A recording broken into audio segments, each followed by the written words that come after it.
செத்து விளையாடலாமா? ரஷ்யன் ரூலட். இந்த ரிவால்வர் கன் வச்சு 6 தடவை ஷூட் பண்ணலாம். ஆனா ஒரே ஒரு புல்லட் தான் இருக்கும். 6 நம்பரை நீங்க ஒரு நம்பரை சூஸ் பண்ணி லாக் பண்ணிக்கோங்க. கன் உங்ககிட்ட வரும்போது புல்லட்டை ஷூட் பண்ணுச்சுன்னா நீங்க காலி. நான் ஒரு நம்பர் சூஸ் பண்ண போறேன். நீங்க எந்த நம்பர் சூஸ் பண்ண போறீங்கன்னு லைக் தட்டி விட்டு கமெண்ட்ல சொல்லுங்க. ஓகே, கன்ல ஒரு புல்லட்டை மட்டும் போட்டு நல்லா சுத்தி விட்டாச்சு.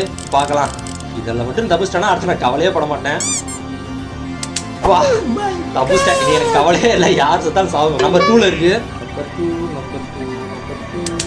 தப்பிச்சிட்டீங்க. நம்பர் 2. நம்பர் 3. அந்த புல்லட்ல உங்க பேர் எழுதியிருக்கான்னு பார்க்கணுமா? நம்பர் 3 தப்பிச்சிட்டீங்க. ஓகே, இப்போ நம்பர் 4 கிட்ட இருக்கு. 4 யாராவது சூஸ் பண்ணிருக்கீங்க? என்னங்க நீங்க தப்பிச்சிட்டீங்க. Okay, number 5. இதுலையும் தப்பிச்சிட்டீங்கன்னா நம்பர் 6 தான் காலி. எழுதி வச்சுக்கலாம். இவ்வளோ நேரம் எடுத்துக்குது கண்டு. தப்பிச்சிட்டீங்க. அவ்வளோதான். நம்பர் 6 பேர் தெரிஞ்சு போச்சு. காலி சொல்லி முடிக்கிறதுக்குள்ள போட்டுருச்சு. 6ஆம் நம்பர் யாரெல்லாம் சூஸ் பண்ணீங்களோ எல்லாருமே காலி. 1 2 3 4 5 இவங்களாம் தான் இந்த கேமோட வின்னர். நீங்க ஜெயிச்சீங்களா இல்ல தோத்தீங்களான்னு லைக் தட்டி விட்டு கமெண்ட்ல சொல்லுங்க.